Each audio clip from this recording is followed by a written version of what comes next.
Senhor Jesus nos advertiu que Deus nos oferece uma provisão completa de transformação para as nossas vidas, o que nós poderíamos chamar de renovo total e completo. No entanto, algumas pessoas acabam rejeitando essa provisão completa de Deus por uma escolha errada, de apenas querer tentar trazer um remendo na sua própria roupa em vez de trocar de roupa. Isso me mostra que um problema sério para a caminhada cristã, a vida cristã de alguns, é que eles escolhem viver de remendo quando poderiam viver de renovo. Nos próximos minutos, eu gostaria que você refletisse comigo a respeito dessa decisão, para que você entenda qual escolha que você tem feito. Em Lucas 5:36, nós lemos: então lhes contou essa parábola. Ninguém tira um remendo de roupa nova e o costura em roupa velha. Se o fizer, estragará a roupa nova.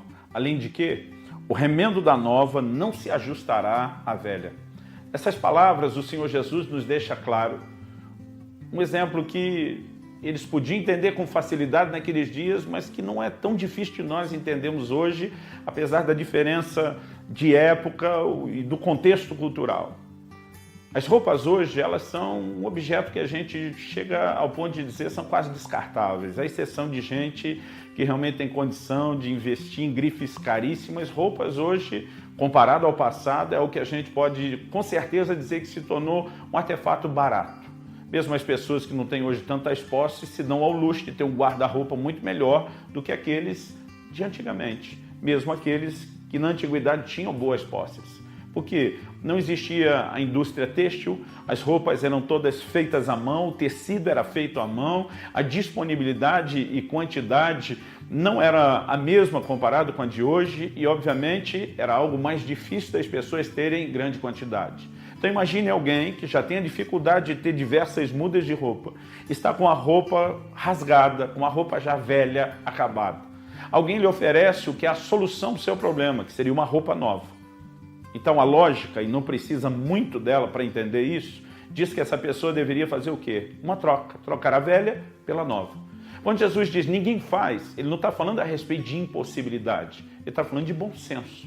A razão pela qual ninguém faria isso no natural é porque não há a menor inteligência numa atitude como essa. Alguém está com a roupa velha, estragada, uma roupa completamente nova lhe é oferecida, em vez de ele fazer a troca, ele diz, não, o meu problema é só esse pedaço aqui. Então ele vai lá, corta a roupa nova, estraga aquela roupa nova, que seria a sua solução, e agora ele tenta remendar somente parte do seu problema.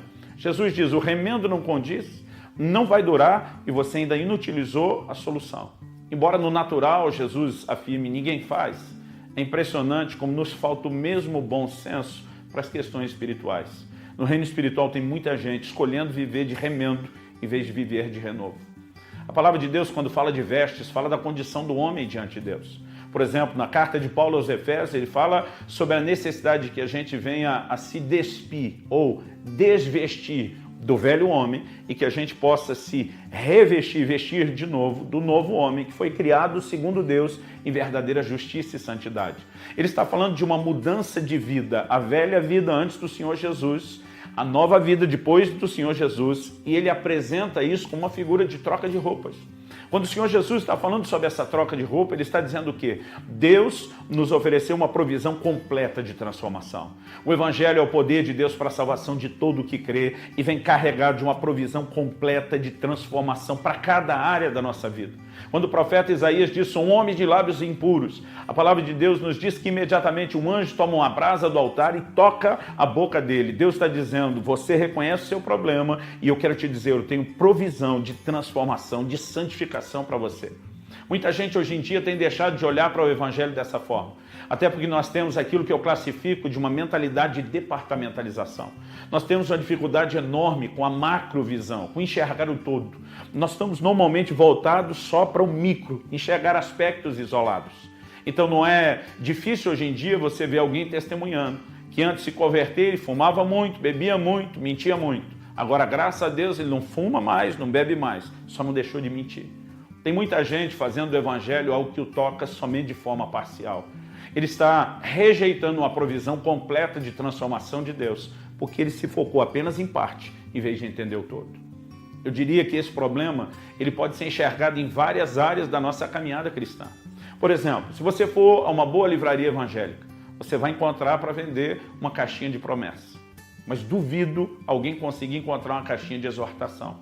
A razão pela qual você não vai encontrar isso é porque não existe. E a razão pela qual não existe é muito simples. Ninguém vai investir em algo que não vende. Por que não venderia? Porque nenhum de nós quer ser exortado ou confrontado. As pessoas vão lá e tentam ser seletivas até mesmo com a palavra de Deus. Não, eu quero essa parte que me interessa. Eu quero todo santo dia ir lá escolher o versículo, quando olhar para ele e ler aquela mensagem boa, lembrar que Deus ainda me ama e que tudo vai dar certo. E eu não estou de forma alguma tentando descartar as promessas de Deus da Bíblia. O apóstolo Paulo diz, tantas quantas forem as promessas de Deus, nele está o sim, por intermédio dele o amém. O que nós não podemos é querer acreditar só numa parte que nos interessa e descartar outra. Em Josué, no capítulo 23, dos versículos 14 a 16, nós vemos esse grande líder se levantando no final dos seus dias e confrontando a sua geração, dizendo tudo quanto Deus falou pela boca de Moisés, seu servo, vai se cumprir. Ele diz, para o bem ou para o mal. O que ele está dizendo? A palavra de Deus toda ela é a verdade. Não apenas a parte boa que Deus disse que queria nos introduzir, Josué falando, numa terra prometida, numa terra que mana leite e mel, mas também a outra parte de advertência. Se vocês não me ouvirem, se vocês não obedecerem os meus mandamentos, essas maldições, essas consequências, esses juízos virão sobre vocês. Josué está dizendo, não dá para escolher uma parte e rejeitar a outra, porque toda a palavra de Deus é verdade. Vamos mudar de exemplo. Vamos falar, por exemplo, sobre a vida de oração. Na cabeça de muito crente, a oração é o meio através do qual ele consegue de Deus tudo o que ele quer. Embora a palavra de Deus nos mostre que é possível conseguir de Deus, por meio da oração, aquilo que eu quero, isso não define que a oração é apenas o meio através do qual eu consigo de Deus tudo o que eu quero. Em contrapartida, nós aprendemos com a palavra de Deus. Jesus nos ensinou a orar e dizer, venha teu reino, seja feita a tua vontade aqui na terra como é feita nos céus. Aprendemos com a própria oração que Jesus faz no Getsêmani, que deveria ser um exemplo para nós. Ele se coloca de joelhos e diz, seja feita não a minha, mas a sua vontade. Então a oração também é, em contrapartida, o meio através do qual Deus consegue de nós o que Ele quer. Então não podemos fazer da definição de oração apenas aquilo que nos interessa. Eu consigo de Deus tudo o que eu quero. Deus também deveria conseguir de mim o que Ele quer. Oração também deveria ser parte de um ambiente de rendição. Mas a razão pela qual nós acabamos muitas vezes não enxergando isso é porque nós estamos focados numa parte e não no todo. Da mesma maneira, eu tenho percebido que as pessoas têm essa dificuldade em relação ao Evangelho. Elas tentam viver de remendo. Por exemplo, a pessoa diz, não, agora eu vou focar nessa área específica de transformação da minha vida financeira. Familiar, se der, a gente mexe depois. E quando as pessoas escolhem isso, sabe o que elas estão dizendo para Deus? Deus, eu rejeito a provisão do todo que o Senhor ofereceu. Eu quero apenas uma parte. Alguns anos atrás, eu e minha esposa viajamos à Índia, fomos pregar o Evangelho, foi no ano de 2012. E por 2 ocasiões, nós vivemos uma experiência inusitada, de termos que literalmente sair corrido, fugido das reuniões, por conta da perseguição que ainda existe lá. Na Índia, não só pelo sistema cultural que eles têm, o entendimento de castas, mas até por lei, conversão é proibido. A Índia é palco de muitas crenças. Ela não é só o berço do hinduísmo, ela não é só o berço do budismo, tem espaço para tudo quanto é tipo de ismo. Lá você vai encontrar o islamismo, o cristianismo e muitas outras crenças. E todo mundo tem o seu espaço. O que não pode é alguém tentar converter o outro para a sua. Você não vai ver um hindu tentando converter um cristão. É como se eles dissessem, você nasceu assim e morre assim. Mas por outro lado eles estão dizendo, nós nascemos assim e morremos assim. E pregando o Evangelho, nós podemos dizer que vivemos disso de conversão. Então, por 2 ocasiões, saímos literalmente correndo. Numa delas, eu preguei numa praça pública. Atrás de mim havia um tipo de templo, na minha frente um outro ainda, à minha direita um outro ainda, à minha esquerda um outro ainda. Tínhamos muita gente, os cristãos na frente assistindo à reunião, mas muita gente ouvindo. E só pregar o Evangelho para o nosso pessoal em praça pública não tinha nenhuma restrição, desde que não houvesse conversão. No entanto, no início da mensagem, eu comecei fazendo uma declaração ousada, que o Deus vivo e verdadeiro que nós viemos proclamar, Ele faz com que a sua palavra seja seguida de sinais que a acompanhem. E eu anunciei naquele momento que Deus daria testemunho disso. Os primeiros 10, no máximo 15 minutos da pregação, o clima começou a mudar rapidamente de forma drástica. E de repente caiu uma chuva pesada sobre nós. Eu fiquei com medo de que ninguém ficaria nos assistindo, mas não só não houve dispersão, como muita gente começou a se aproximar. Percebi no meu intérprete, apesar dos choques que ele levou com o equipamento ruim que nós usávamos, debaixo de chuva, nós estávamos literalmente encharcados, eu percebi que mesmo com os choques, ele estava muito mais animado, empolgado do que o contrário. Confesso que minha reação inicial foi imaginar que aquilo talvez fosse oposição espiritual, uma tentativa do inimigo de nos resistir. Quando terminou a reunião, o missionário que nós fomos servir disse: entra no carro, vaza, nós temos que fugir agora. Eu falei: o que está acontecendo? Depois eu conto. Nós estávamos com as esposas, imaginei que o silêncio dele era para não preocupá-las e nós fomos embora. Somente depois ele me contou: Luciano, fazia mais de 6 meses que não chovia naquele lugar. Quando você anuncia que Deus daria testemunho da palavra e aquela chuva veio, muitos hindus começaram a se aproximar e a conversa entre eles era: o Deus deles funciona, o Deus deles está dando resposta depois que nenhum dos nossos ouviu. E diz: e quando os chefes hindus...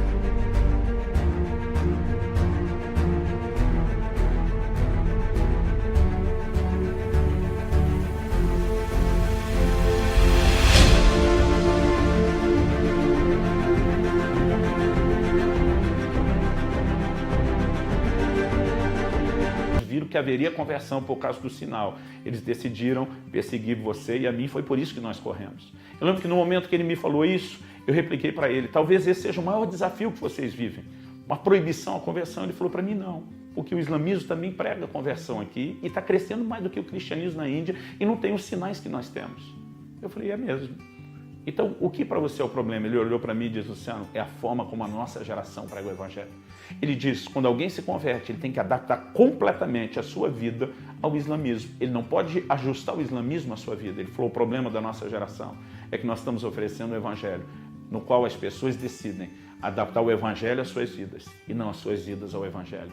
Se nós não mudarmos esse tom, se não mudarmos esse discurso, teremos problemas. Aquilo me trouxe temor. Então fica para mim, para você, a advertência. Não vamos viver de remendo, vamos viver de renovo. Vamos ajustar nossa vida ao evangelho e não o contrário, em nome de Jesus.